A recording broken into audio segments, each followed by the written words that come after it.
Hi there. Oh, sorry. Hi there. Nice to meet you all. My name is Holger von Seherr-Thoss. I'm CEO at moveXM TTR Group. So we are right in the middle of a rebranding process.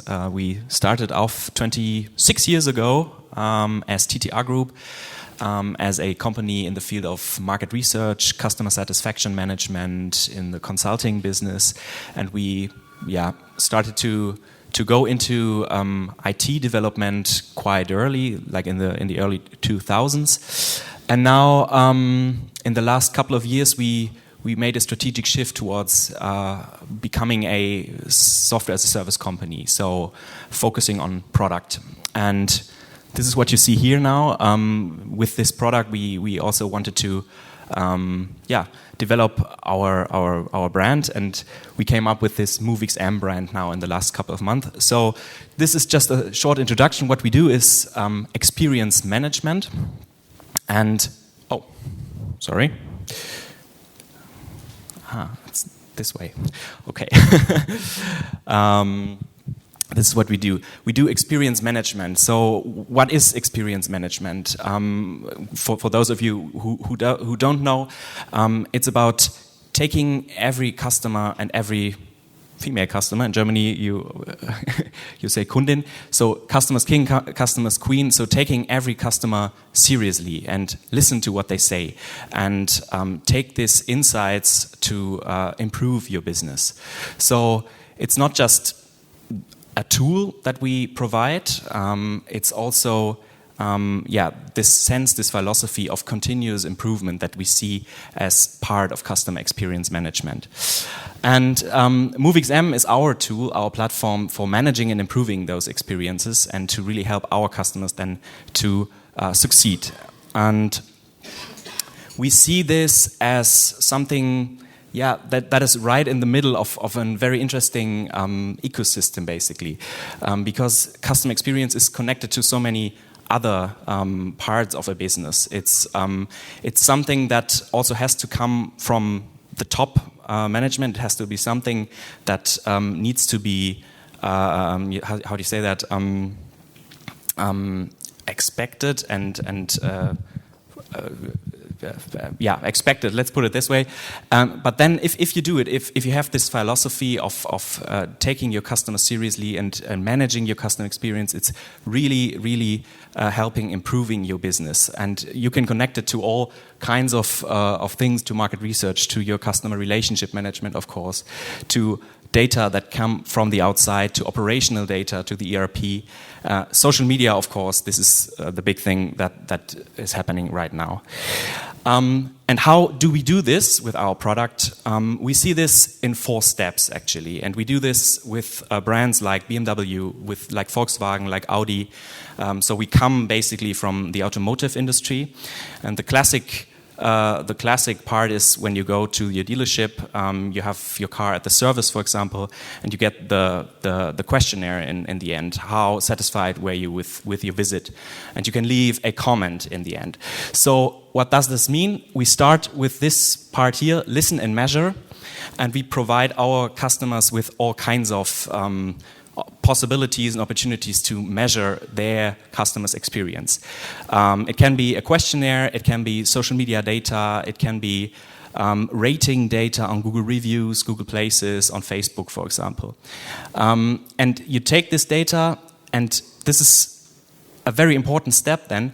It's not just about the measuring and the analyzation, which comes afterwards, but it's also about the caring and engaging. So we see CX as something that must enable our customers to really engage with their customers right away.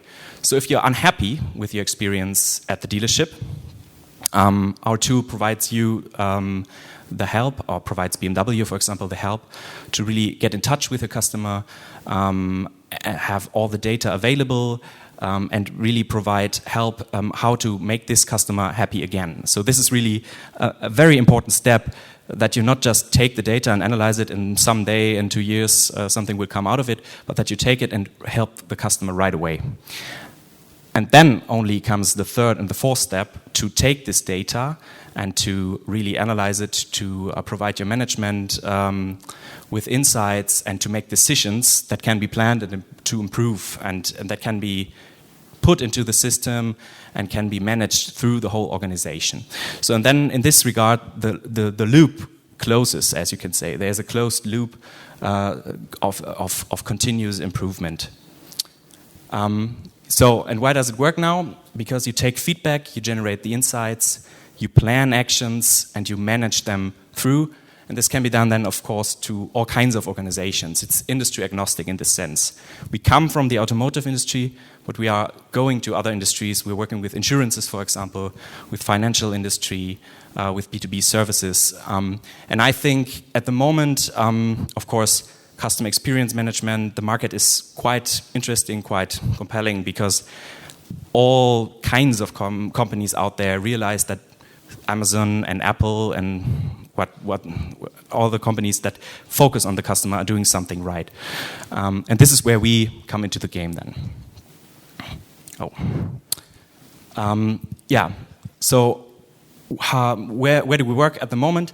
Our platform is used by over 40,000 dealerships and companies worldwide. We are active in 70 markets from Germany. We have 25 years of expertise, so that's what I said in the beginning. We come from this more consulting business and took this knowledge over the years to really build IT knowledge and to build a software business now. And we work together with leading brands, as mentioned before. This is also sometimes important because we get this asked by our clients all the time. Where do you do your hosting? Where are the data located? GDPR, of course, is something that comes up in every sales pitch. The data and everything is hosted in Germany. The software is made in Germany. ISO quality management and ISO certification for data security is part of the game because we handle customer data all the time. And yeah, the TSAX logo is something that just came out the last year. Very interesting how every industry is starting now to have their own certificates. But of course, this is part of it. So I hope you get a sense of what we do, a better understanding. Keep this circle, these 4 steps in mind, because I would like to present you a little use case of one of our clients in the insurance business to get you a better understanding what we do and how we do it. And now it gets a bit theoretical, sorry for that, but I make it quick. So as we see customer experience management and as we see the industry at the moment, we divide it into 5 stages, 5 maturity levels basically. And when we look at automotive businesses like Toyota, like every one of them, they're right here. What they do is they have CX, they manage their whole processes across CX. It's a very important topic for them because they also have targets for their dealers, how they met or how they meet the customer experience and the customer satisfaction. And on the other side, we have like the initial level. So there's an awareness for the topic. There might be first test studies, but the whole thing is poorly controlled. So there's no regular studies in place, no regular system that is already used. And in the middle, we have level 2, 3, and 4, where companies start to manage their CX. They start to do it regularly. They cover parts of their customer journey, some touch points already, and they take the results and the insights and put them to some key users, like a CX manager, like a head of sales, something like this. And when you go up the ladder then, and this is the most important level here as we see it, it's when CX really becomes part of the company strategy. And it's when companies start to describe their processes along the CX and to look how a process contributes to the CX, to the experience, to the satisfaction. And when the whole journey is part of it. And this is really important down here. when results are distributed to the whole organization and actions, targets, and follow-ups are implemented. When it's not just about, we have this study here, very interesting, let's put it in the drawer, let's look at it next year. But when you really take the insights, look at it and say, okay, this is the reason why customers leave us, this is why we have churn, this is why our loyalty is not good, there is something we have to do. We have to train our people, we have to improve this process, we have to improve our product, our brand, whatever it might be. And this leads then to level 4 and 5, to the pros, as you can say, when you when companies start to put KPIs on their CX, and when they start to put goals and targets on those KPIs and for their employees.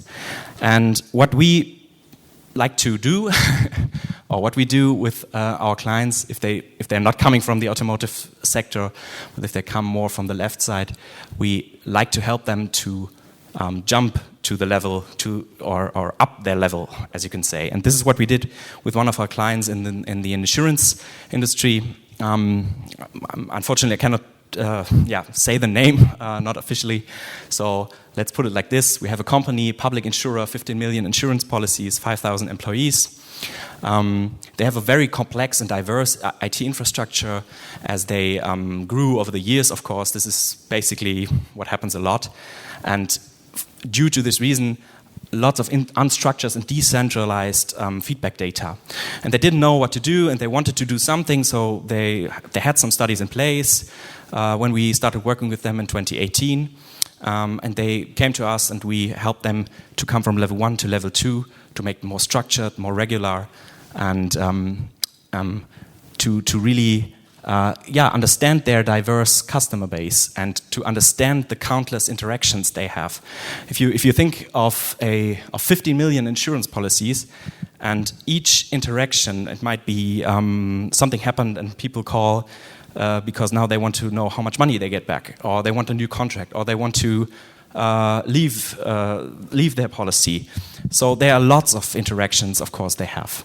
And this is the last point, of course. So there are many customer touch points in service, in sales, in after sales, and numerous channels, because, of course, every company today has to be omni-channel available. So this is the setting we have, and the desired effect they wanted is that they wanted to increase their customer satisfaction and their loyalty on the one hand side, and strengthen their competitiveness, because we have this switching economy where especially insurers have to fight against each other, and we have those, how they say that, Vergleichsplattform, compare platforms, like Verivox or Check24 in Germany at least. So changing your insurance, or Clark, I think this is now the new thing. Changing your insurance is a matter of seconds, basically. So they have to do something to keep their customers and to make cross and upselling available. And from this, we derived some targets.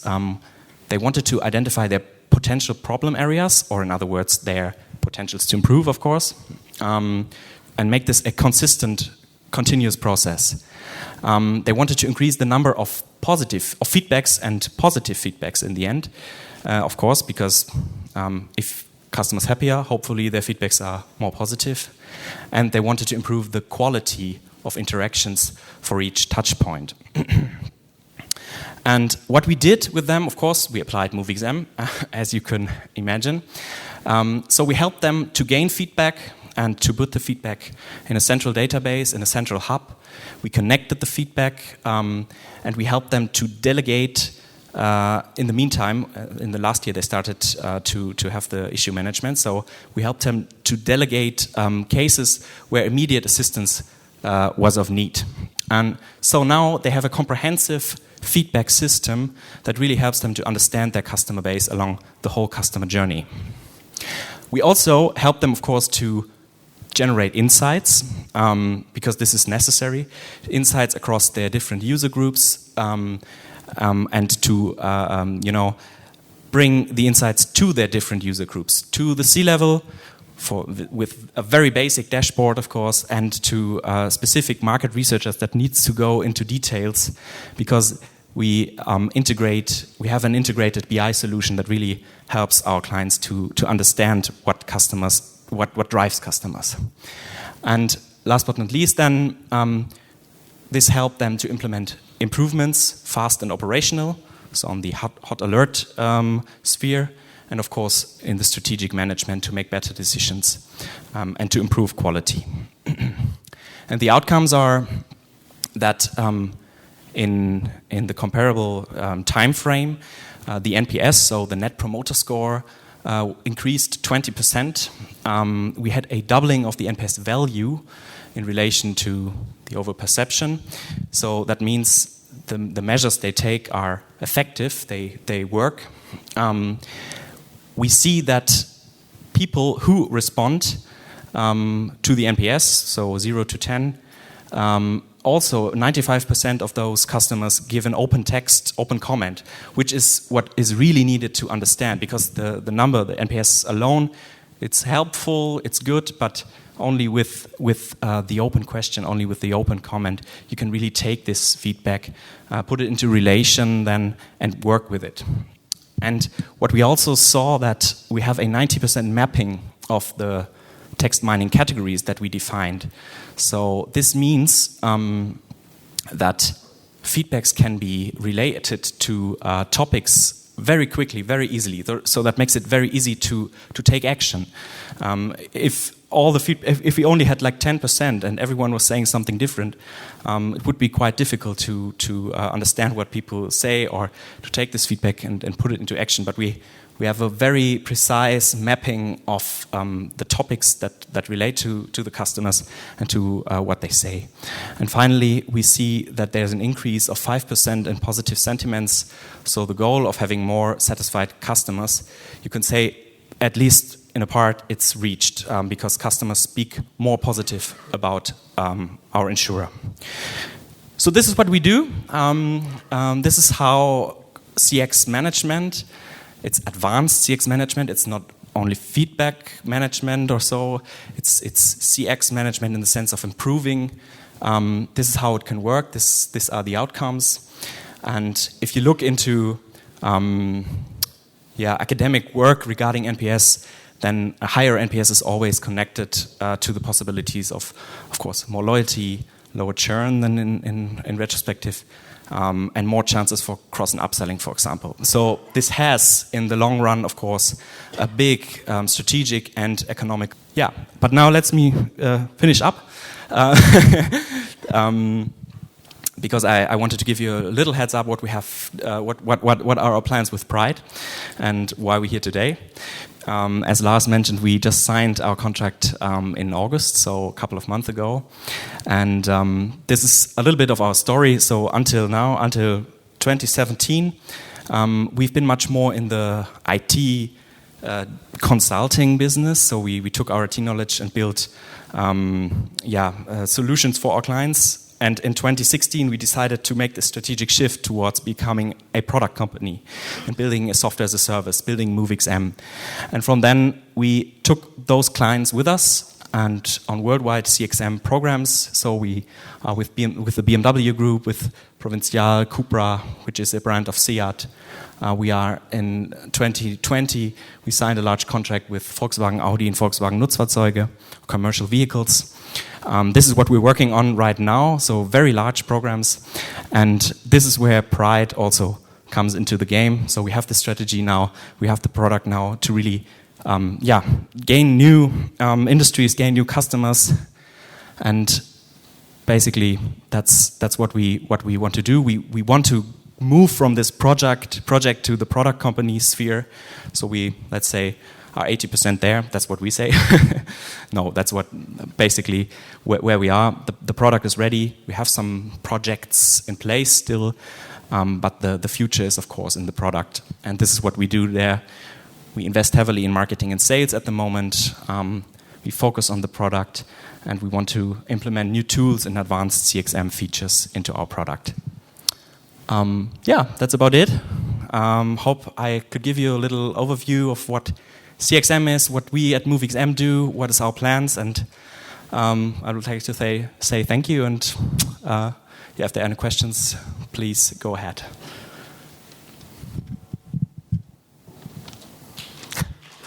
Thank you.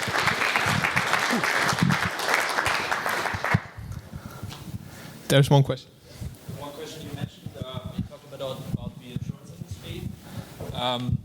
You think there are certain verticals that have a lower NPS on average than other industries? Would you say there's like in the insurance sector, there's more work to do than in other industries?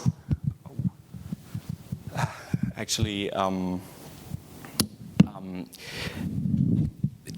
I guess so. I cannot give a 100% sure answer, but you could say that in industries where the service quality plays a huge role, a high role, the NPS is a fact that matters a lot. And if you have companies that or industries that haven't put much work into this, then yes, there are industries. If I think of, for example, energy utilities, they have a very strong competition, of course, as well, because they're also related to those comparison platforms and so on. And I think in the past, people just went to their local utility supplier, and over the last couple of years, the competition got really high. So now they're putting much work into this, even the local, the communal utility supplier, and I think this industry might be one where the NPS is lower, and they have large steps now to go.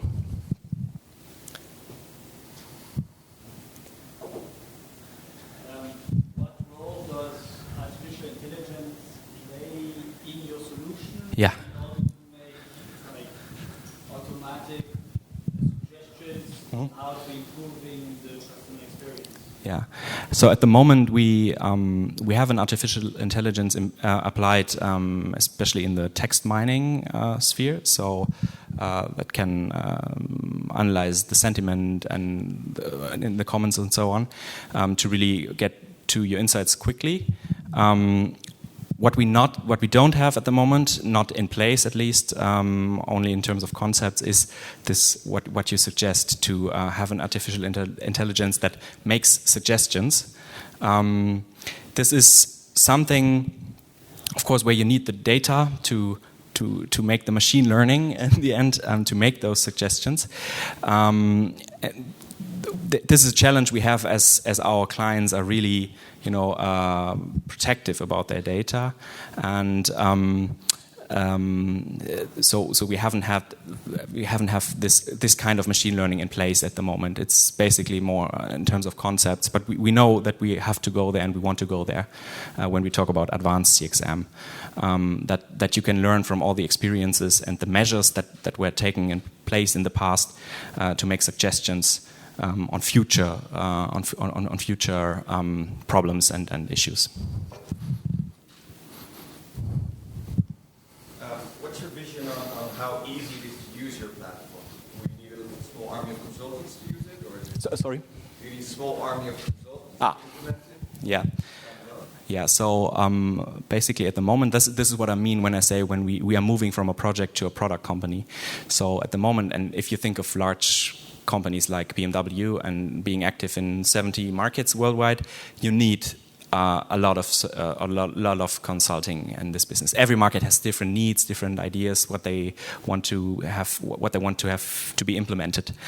But what we are working on right now, and this is the remaining 20%, as I like to call them, or maybe 10%, is exactly what you say. Make the user interface much more seamless and easy to use, and make it available to smaller companies.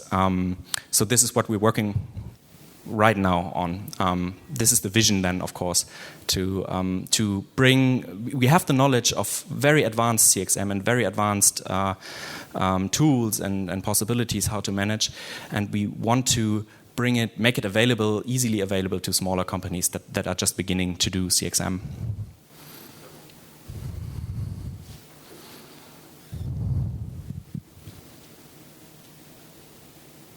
All right. Thank you very much then. Well, thank you. Yeah. Oh. Definitely. Thank you, Holger. Thank you for the interesting speech. Thank you. And I think it's also fair to say that with Fabian, you have a steady companion. Absolutely. Fabian is also in weekly contact with Holger. I think you meet bi-weekly, also physically, and the other week you just do it digitally. So that we are supporting moveXM in this transition, because it's, as you can imagine, not an easy transition. There is a very, very profitable and nice customer base, but it's taking up all your resources, and then you have to make the stretch and get into this other sphere. Yeah. Getting new customers on board, getting a much broader customer base is one thing, but also getting customers on board that are easier to handle, that are just self-service customers, sort of. Exactly. Yeah, this is exactly the challenge at the moment. I mean, we are not the first to have to face this challenge. Working hard on this, but it's a lot of fun. And Fabian, as Philip mentioned, yeah, we sit together once a week. We have a very close relationship built up since August, but also before this. And this is what we really liked about the approach of Pride. That from the beginning it was very entrepreneurial and very. It's not just about take the money and let's see where you are in 3 years or so. No, it's from the beginning we were thinking of how we can evolve the business and what we should put the energy in, and it was very clear that there's a close connection and a close guidance, you could say, along the process, and this is really helpful for us as before we signed the contract with Pride, we did it ourselves. We bootstrapped the software from our existing business.